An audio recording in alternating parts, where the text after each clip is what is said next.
I can't hear you.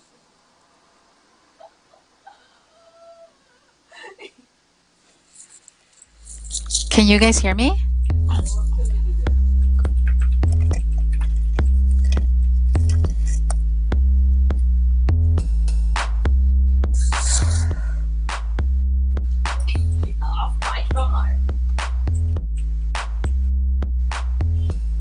It is Saturday, June 27th, and you are tuned in to Hotwordz Lyrical Theater. I'm your host, T. Felder, and today we have a guest.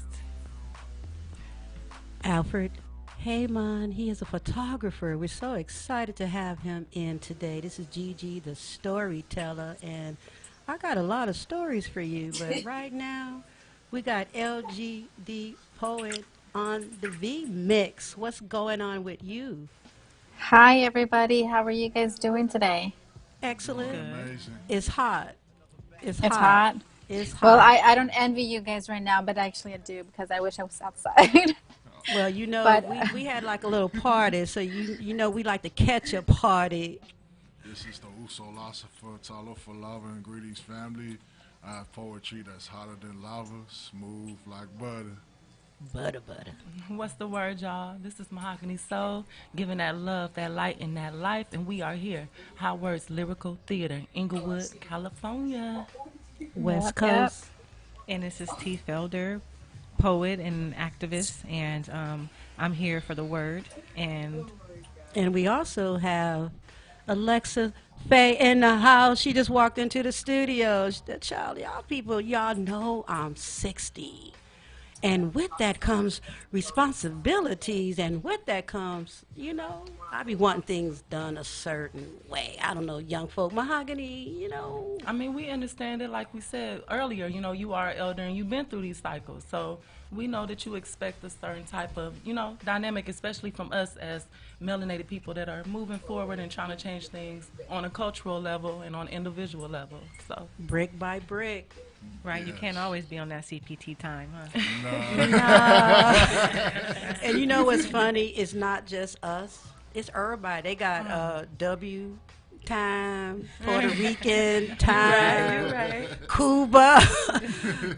We all just get there on time and never in time. That's why I always tell you guys, be in time, because if you're on time, you're late. Right. But hey, but this is poetry, this is style, and this is freestyle, bowling, balling. You see how I did that? Kept it going. Keeping Gotta it roll the going. ball. Oh, Gotta wow. roll the ball. You have to Happy throw the birthday, belated birthday, by the way, to Uh, Usolosifer. Thank you, thank you. I wish 34. Oh my goodness. When I was 34, I'm writing a book. This is Gigi, the storyteller. I have a lot of stories to tell, but it's not going to happen right here today. Not at all. We are anxiously waiting for our photographer, Alfred Heyman. And he's, I like to be honest, because when you lie, that's when, stuff get to you and sweat start dripping. It can't happen. So we're waiting on him. But until that time, guess what? Usalosova wrote this wonderful piece like 0300 in the morning shine. Yes, I wrote this piece on this is Philosopher live on Accelerator Radio on Hotwordz Lyrical Theater. I wrote this for my big brother Pete. He's battling cancer at the moment. He's just been in and out the hospital. We just been praying and sending like manifestations and like healing energy for him, his wife, and his family. So that's what I wrote like 3 in the morning. It's called For My Uso P. You were always there for me, my big brother coming from Samoa.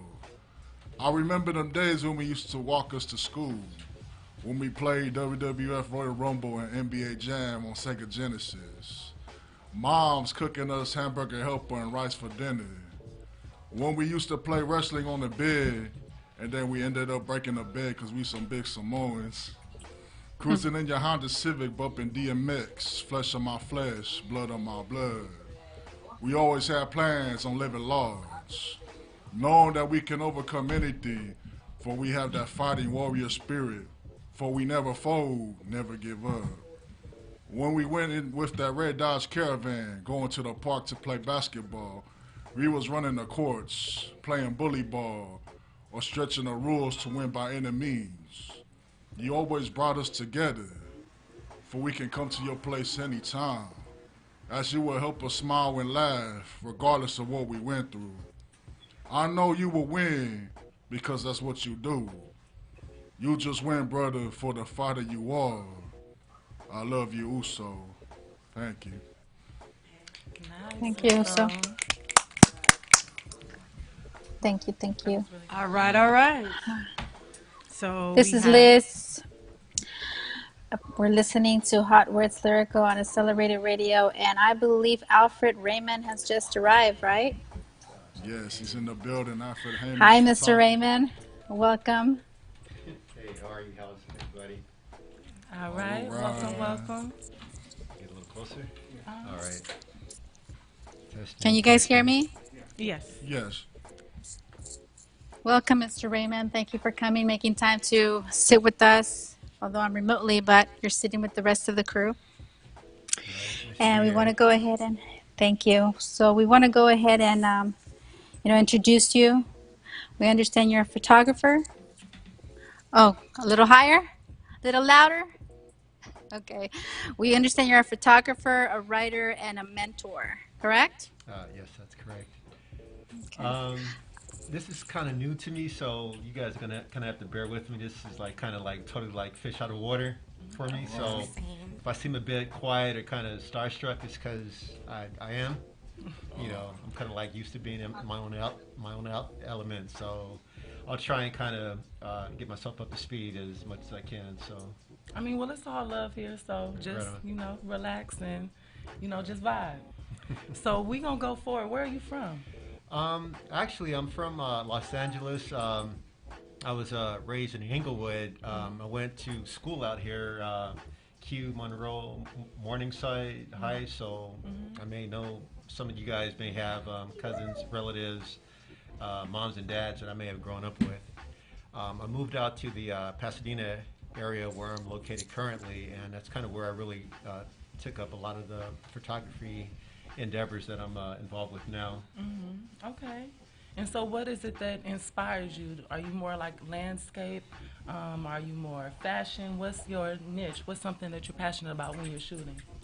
I like to call the work observational photography, which means that it encompasses everything. So you're not just confined to one genre of photography. So I do portraits, landscape, architectural, nature scenes, just about everything. My approach is something that I like to call eye, ear, and intent. Your eye is what you see, your ears are what you hear when you're looking at that particular piece, and the intent is kind of what you try to combine with those, so that when someone else sees your piece, that their eye is drawn to it, and they start to kind of craft their own impressions of what that piece is about. So it could be something tied into music, it could be something tied into a childhood memory that they have growing up, or just something that they can relate to. And I like to think of art as being subjective, so your experiences are going to be the same as the next person. You may derive something totally different than what the next person will, but the main thing is that it just kind of sparks that conversation, that at least you start to talk about it, and you kind of get like more into it. And the bulk of my work is black and white photography, because that's just kind of where my head is at. And I like to think that black and white itself is just like more engaging, because you're really forced to really focus in on everything that you're seeing in that particular picture. This is Liz. You're listening to Hotwordz Lyrical Theater on Accelerated Radio. So I heard that you were saying that it's like eye, ear, and intent when you're taking this photographies. I also read a piece that you said that you kind of like to catch the mundane things when you're out there looking, and and that's how you catch them. But which one of the most mundane yet profound pictures have you found, especially recently with the revolt going around? What has been your most impactful Oh piece? wow. Right now with the COVID-19 and the the protests and rallies and engagement that we have going on amongst our young people, there's something that I'm seeing every single day, and I mean that truly. Since maybe May 25th to where we are right now, I have something like 3,000 pictures. Hmm. So it's just, I mean, it's kind of like I'm really not even sleeping these days, just because I feel if I stop to rest, I'm going to miss something, and it's like I almost have to kind of keep myself wired, just being out there in the streets. Um, I really can't point to one specific piece. It's just it's a hodgepodge of everything that you're seeing around you. And for someone like myself, who was here when we had the riots in 1992, to see that same thing happening with the Generation Y people, it's like, my Hmm. God, like we didn't do anything. Like we really dropped the ball, and I'm really encouraged to see that the Gen Y people are like really serious about this, and they're like really committed to getting this, to making things change. So I think that I'm just playing my part to document things as a photographer, because I would like to think that in years to come, the same way that people are wanting to look at pictures of the riots from 1992, they're going to want to know what 2020 looked like. They're going to want to know what the faces were like, what the environment was like, what the vibe was like. So I think that I'm just kind of doing my part to capture that. As you're doing your part to capture it visually, you also, I understand you're also a writer. What type of writing do you basically do, and how does that incorporate in your, how do you incorporate them together with the photography? Well, I think that each picture kind of tells its own story, and like I said before, what I get and what someone else may glean from it are going to be two different things. But I like to do short stories kind of tied into my pictures, and I'll Hmm. probably be releasing something later on this year, which is kind of an anthology of a photography anthology, that has the short stories with the pictures. And in fact, I'm working with someone on a project related to COVID-19. So what she's done is that she's canvassed various writers and poets throughout the country to get their stories, their short stories, prose, and poetry. And she had asked me if I would contribute photography to that project, and I was just like, wow, that's a no-brainer. I'd love to. Myself, I've always loved to write. I've been inspired by people like Langston Hughes, Gil Scott Heron, for some of you old heads out here. We're Um, old. Okay. All right. So yeah, I mean, kind of old souls. I think good work is good work. Like even, Shakespeare's been gone for 400, 500 years, and his stuff is still fresh. So, and I've only been here since '68, so I like to think that I'm still kind of fresh too. So. Okay, that makes me feel a little bit younger, but Gil Scott Heron is really good. So I was actually watching some of your pictures on Facebook and how you actually connect them to some of Gil Scott Heron's music, and it just kind of drew me in. So, and I like that. I really like that. Yeah, thank you. So you're listening to Hot Words Lyrical Theater on a Celebrated Radio, and we're talking to Alfred Raymond about his photography and as a writer and also a mentor. I want to know how you incorporate all of that into your mentoring, and who do you mentor the most to? Okay.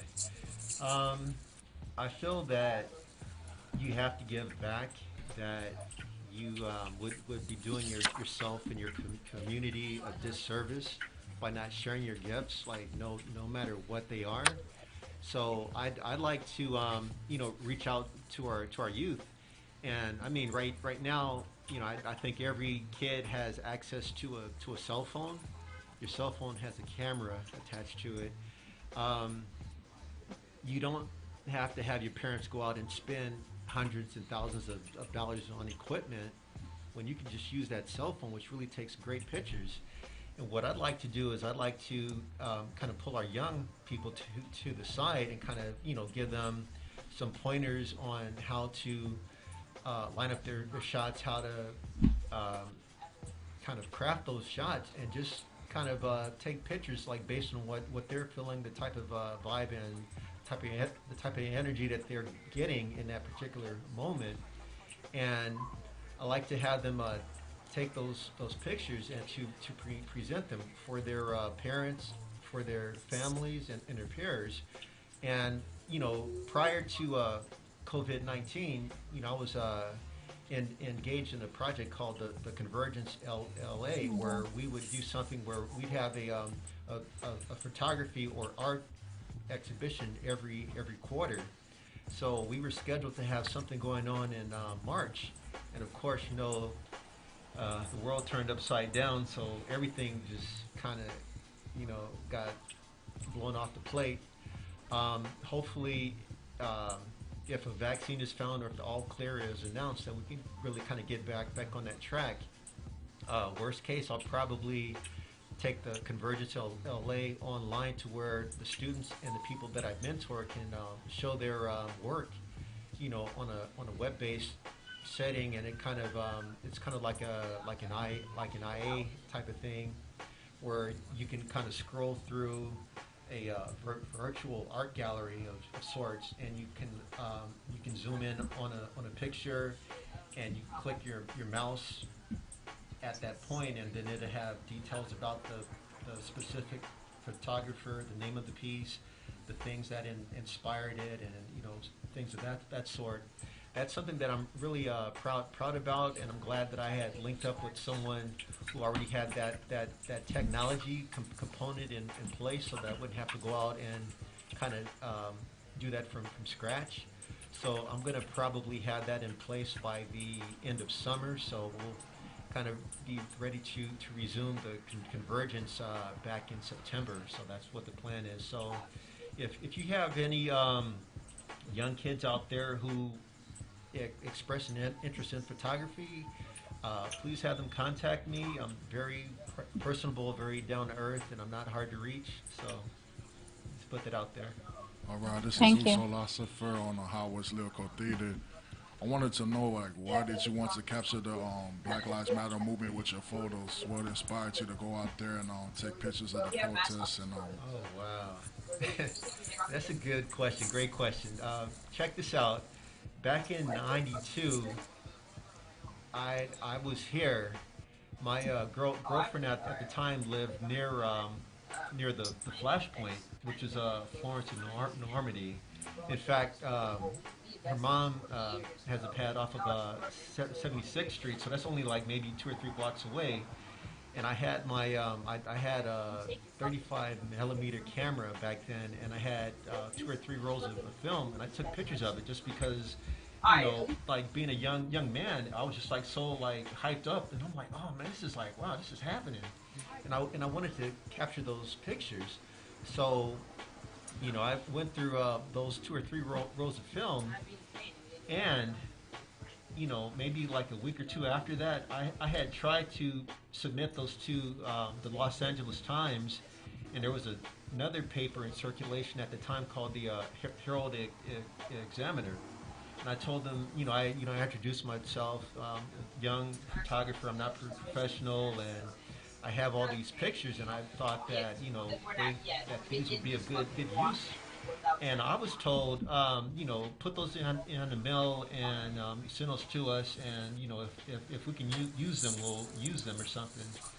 And I was just really so turned off by that reception. I'm like, how can you like say no? Like you have somebody like here on ground zero. Like I'm right here. I'm here inside of a store that's on fire. Like I'm here at a gas station. I'm across the street from, I think the spot was called Tom's. and that was like one of the first places that burned up. And I'm like, I got these pictures, and I'm seeing like I have all this stuff, and I was just so hyped up by it, and just the reception to it was just like so cold. So we flash forward to 2020. I'm a lot older now. I'm like twice that age now, and I just feel like, you know, I'm just doing my part. I really have to document it. So And we appreciate that. It's good that you are active in the movement in your way. You know, you're not out there rioting or marching, but you are, showcasing it in your way. And that's essential, especially also that you're giving back to the youth. That's very important at these times. They need an outlet to express their anger and the pain that they feel about the things that they see. So we appreciate that. Right now, when we speaking about freedom and, movement and revolution, we're going to go into this track titled Free by London Moore. Y'all vibe to this.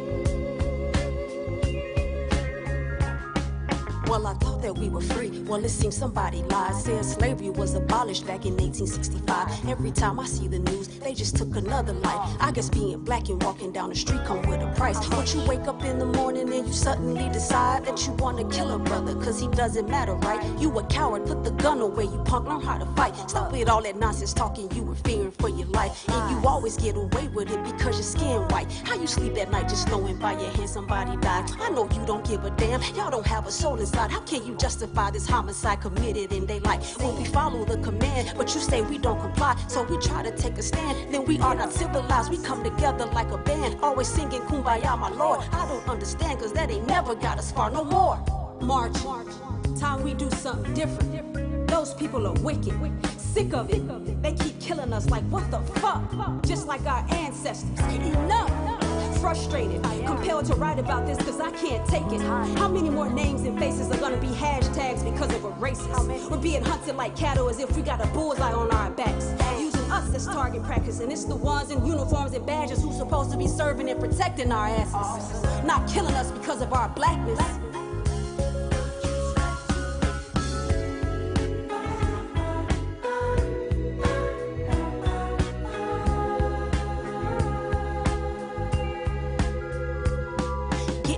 To ignore, it's time we even up the score. You take our life, we taking yours, a revolutionary war. Like it ain't been done before, that's what they doing all this for. You just walk into a place and shoot a man thinking it's yours. You ain't had nothing else planned that day, you probably was bored. This was Sandra Bland and all the other victims. Got them locked up in the prison, throw the book at them, they finish. Give my people a life sentence and they work for less than minimum wage. Ain't no justice in the system, these are facts, I hope you listen. We're attacked, they're on a mission and won't stop until we don't exist. Colonizers, you infect the planet and you got me pissed. Trying to rewrite history, don't you see who really built the shit? Brick by brick, here you come, claiming that it's yours. You destroying it, pay us what you owe us, leave us be. Wanna keep us in captivity, damn I can't believe we in 2020 and we still fighting to be free.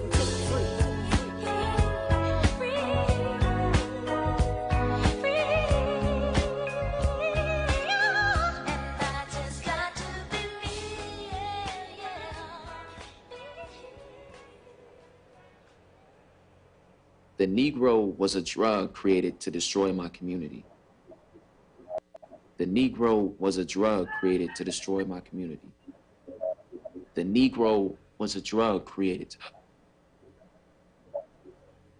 Last night, while I was asleep, I heard a slave speak, telling me to keep my body strong, but my brain weak.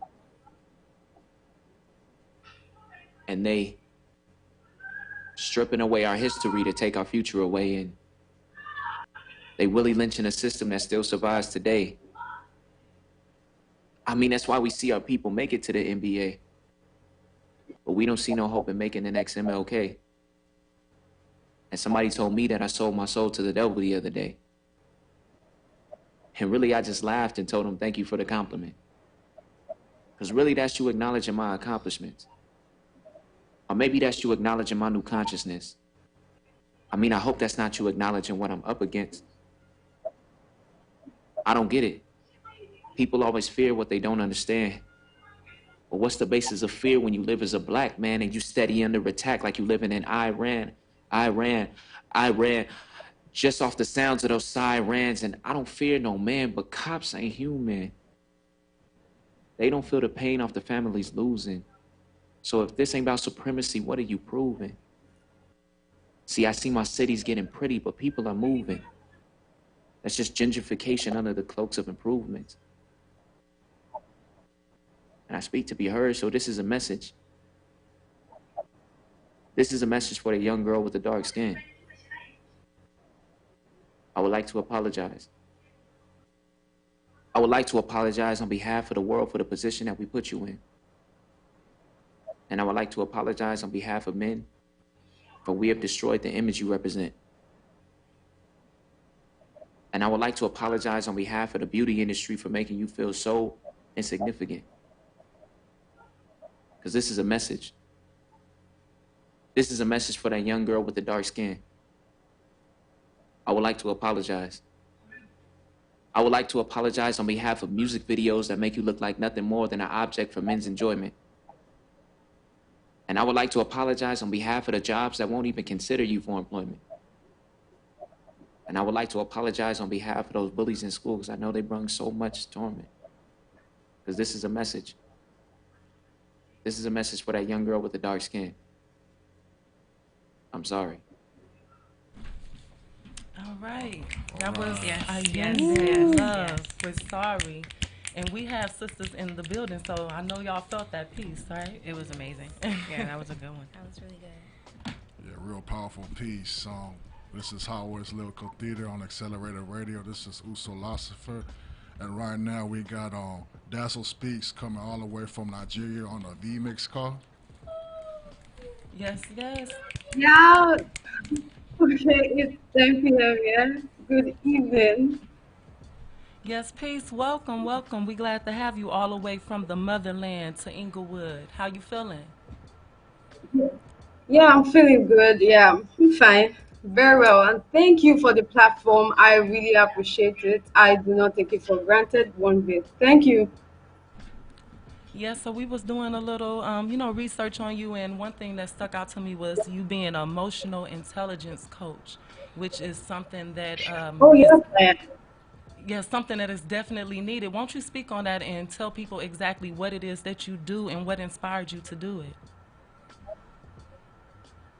Okay, yeah, like you said, I'm an emotional intelligence coach. I believe so much in emotional intelligence. I believe it's the missing link between you and having a great, with emotional intelligence, you could actually improve relationship with yourself and also improve your relationship with other people.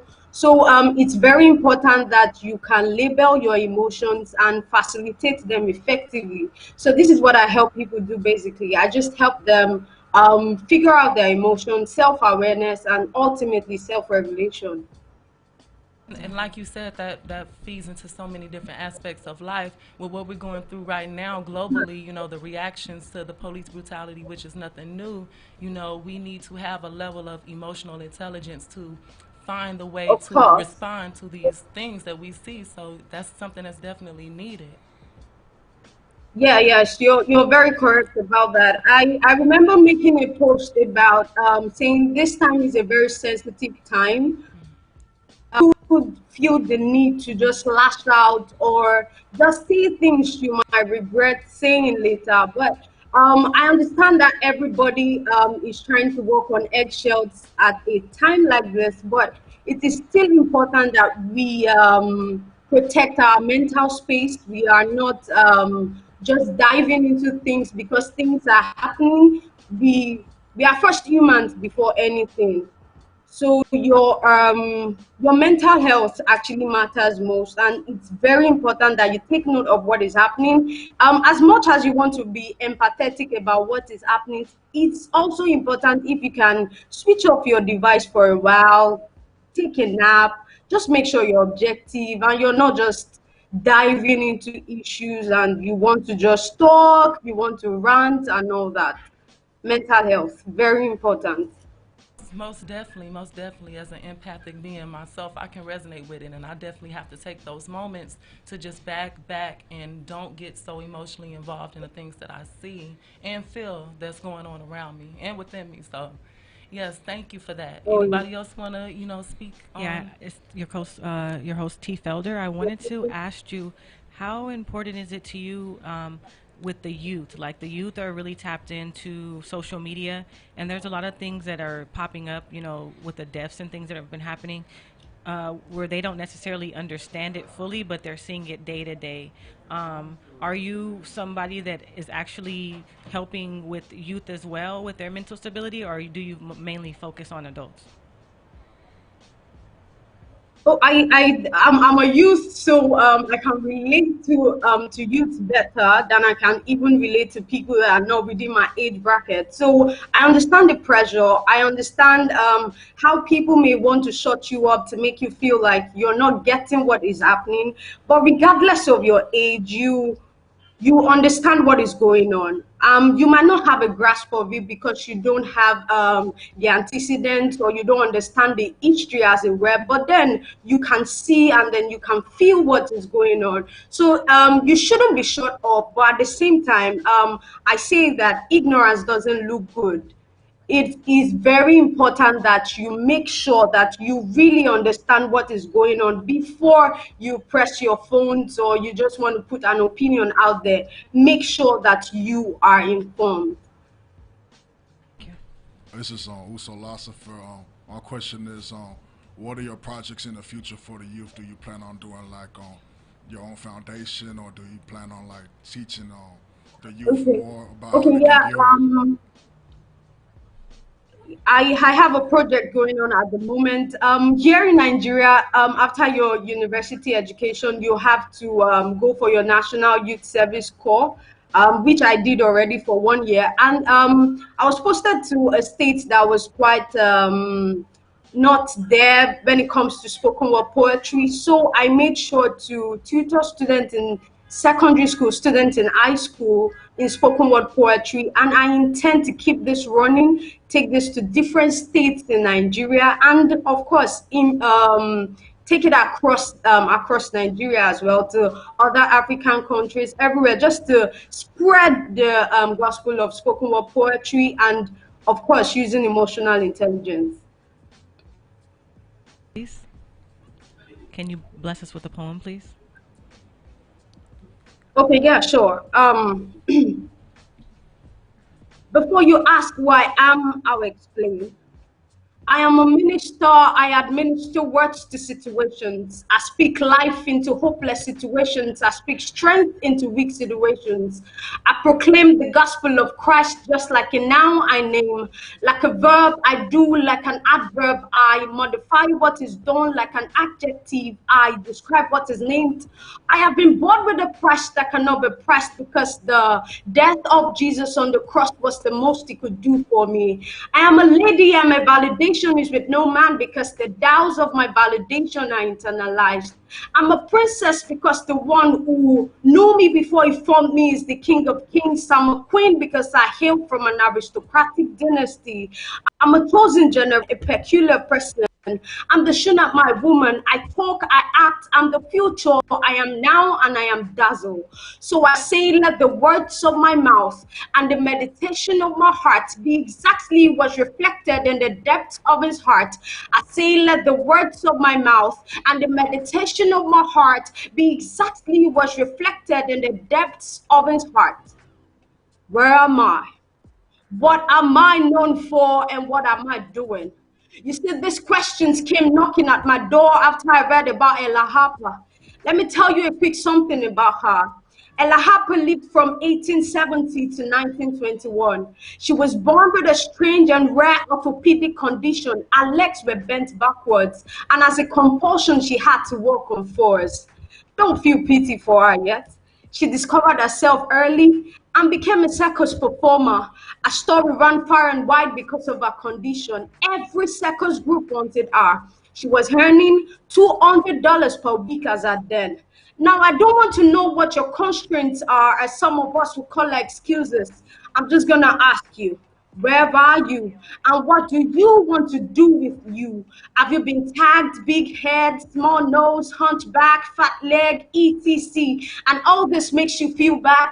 Then you've not heard of Fannie Mills, the Ohio Bigfoot girl, or have you heard of Maurice Tiller, the French angel, a two-time heavyweight champion in the 1900s, and a movie star in the 1940s? Have you heard of Julia Pastrana, the ape woman? These people lived life against all odds. I just need you to break out. Be you. Find your inner king. Be on the alert. Break grounds. And ultimately, live life.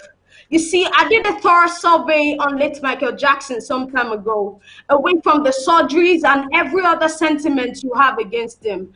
I saw vigor, I saw will, I saw passion, and I saw determination. After checking through all his awards, recognitions, and how well people go to sing shows, some people even faint just to hear him sing and dance. Here's my submission. I don't know the magnitude of your dream. Press on. Do you feel like you're drowning in life stream? Press on. I don't know what life throws at you. Press on. Are you staying too long in life's queue? Press on. Are you tired or weary? Press on. Do you feel like you want to quit?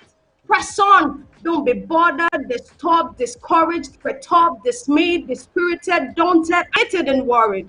Just press on. Once your dream has propinquity and proximity to strength, to will, to passion, to determination, just do what? Press on. Thank you very much. Beautiful, beautiful. Thank you so much for sharing. Where can we find, like, can you let people know where they can follow you, where they can get you, like, to contact you? Oh yes, you can follow me on Instagram, Dazzle Speaks, on Twitter, Dazzle Speaks, and I have a blog.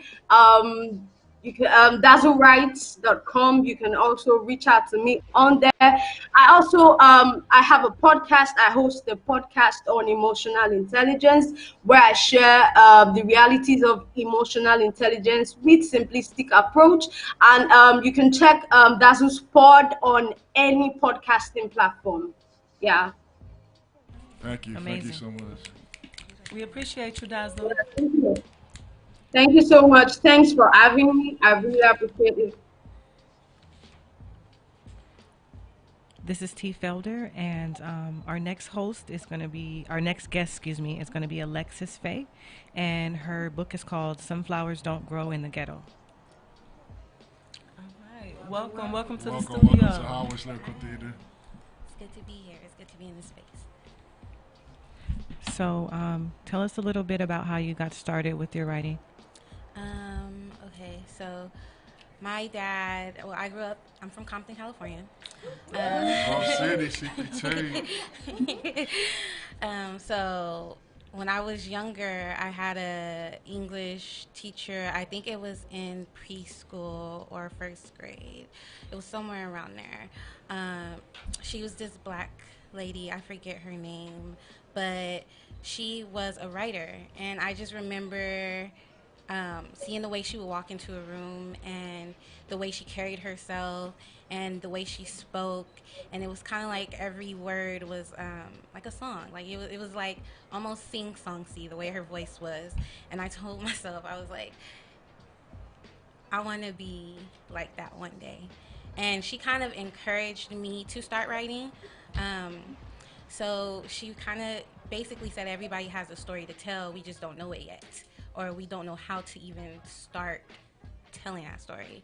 So she would encourage the kids in class to start writing whatever we felt like writing, whether it be stories, or she did introduce poetry. But I'm going to be very honest, my first piece of writing I wrote was a story, you know.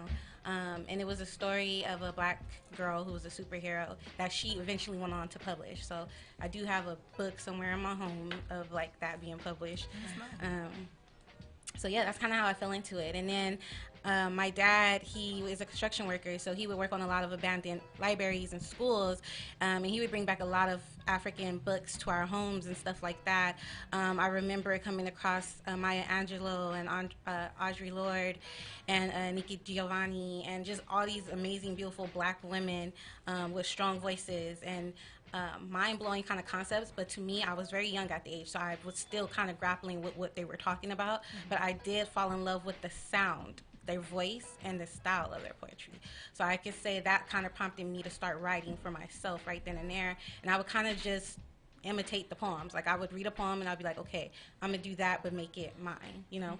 And that's kind of how I just fell in love with it after that. And then I went from eventually writing stories to writing poetry. So Awesome.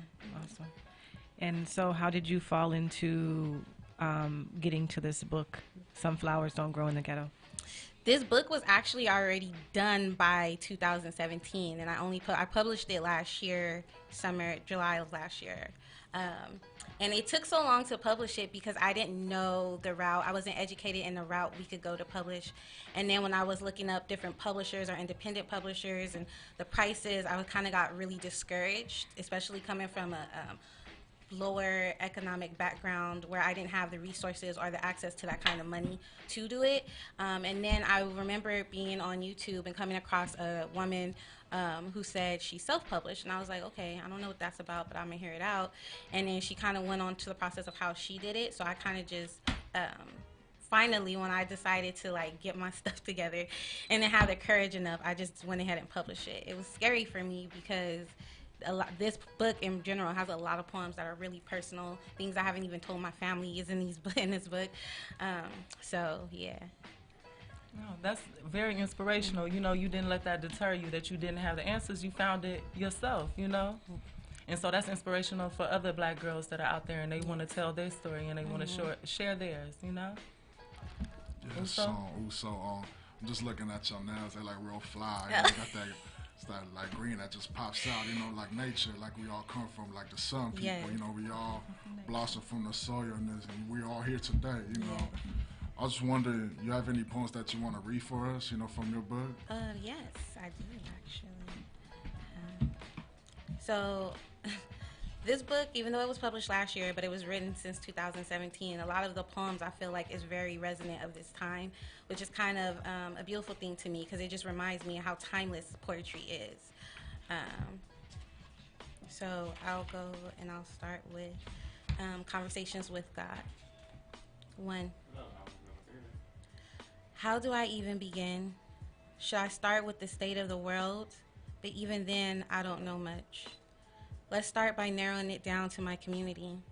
Another black man has been shot. Did you know? They keep killing us and I don't know why. Is this a part of your plan? 2. I'm supposed to love my neighbor, but it's hard to do. Turning on the news just reminds me of how much the world do not care about me. Forgive me, Holy Father. I'm unlearned and I'm stubborn and I'm full of hate and pain. I haven't written a poem in months, so bear with me as I don't want to hide my emotions behind a syllabic count or a stanza or a line break or a rhyme or a poem or a word, but that's all my thoughts seem to be. If I could escape language, would I be able to find you, to transcend this mortal cage? Could we then talk directly? Or maybe I haven't been listening to you.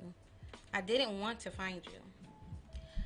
I'm selfish. I only want to talk with you when I'm hurting and stressed. Please forgive me. 3. I'm sorting through my feelings. I am conflicted. I believe, but not deep enough. I am distracted and facing my downfalls are scary.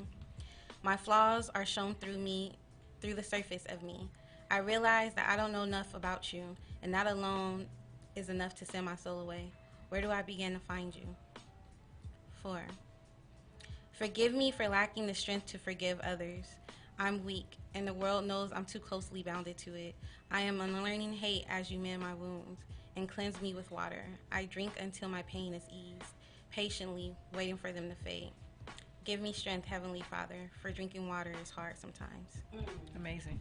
Thank you. Yes, a very vulnerable piece, you know, speaking about, you know, the light and the dark, you know.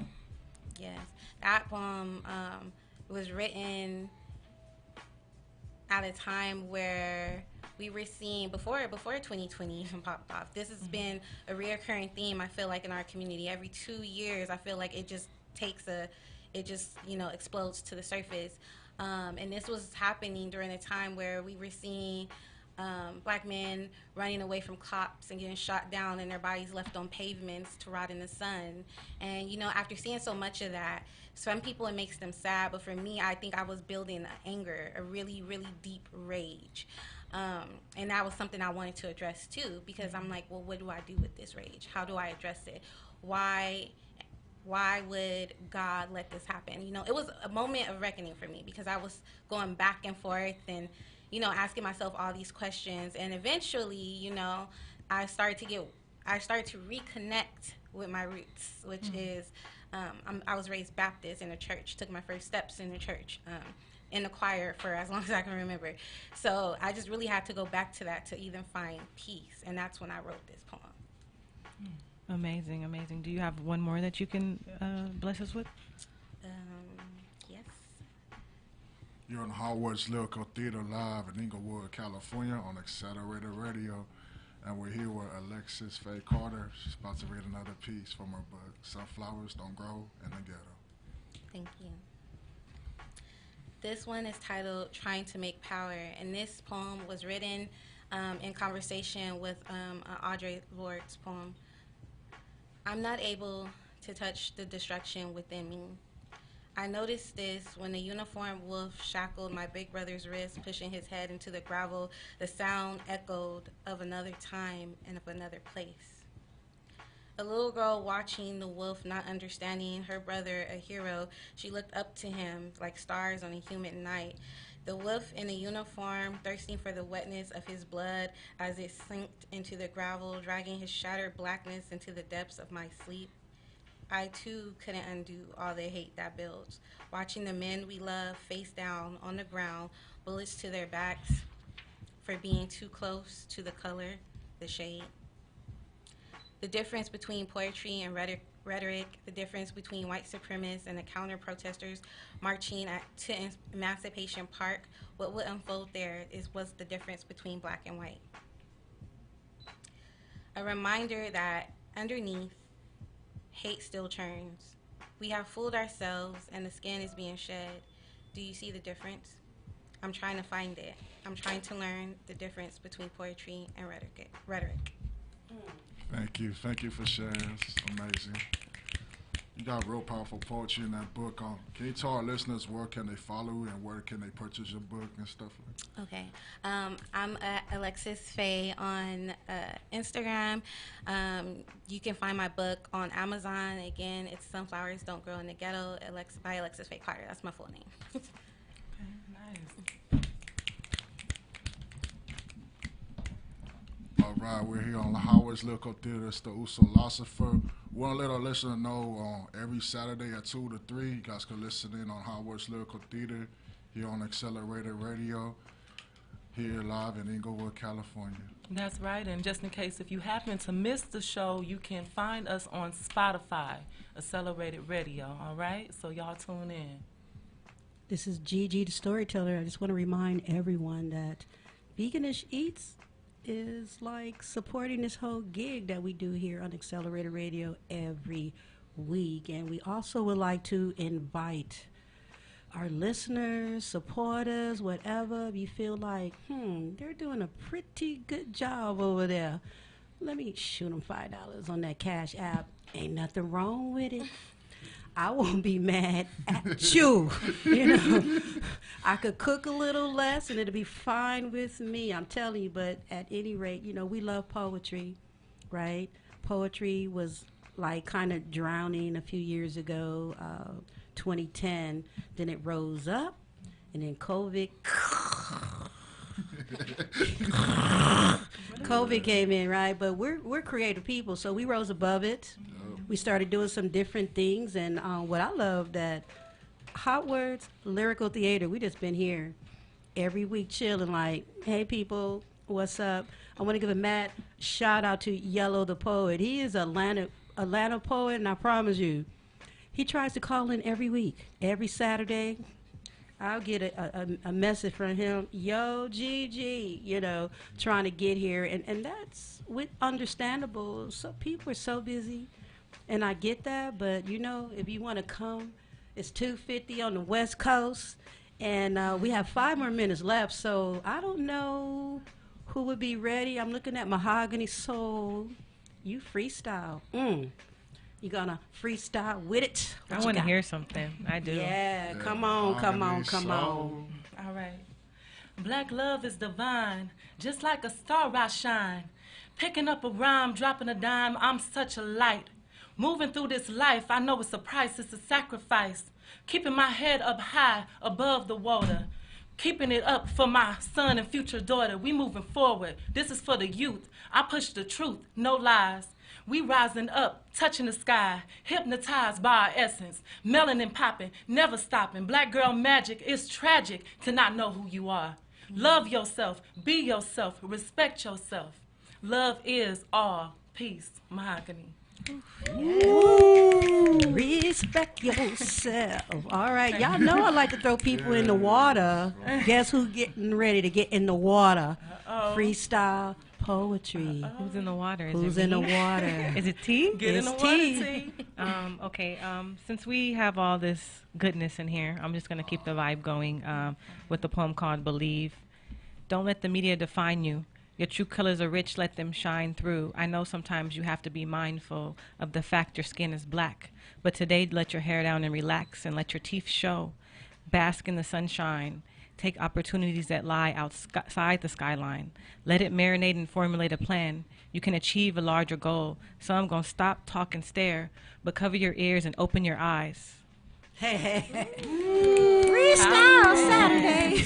Black girl magic. Yes. Black girl magic. That's what's up. I got a piece I'm gonna do. We have a few minutes left on the show, and I didn't come across too many announcements this week. I don't know. People they're tired. They're like low level right now. Usually when I go up, this one have an event, that one have an event.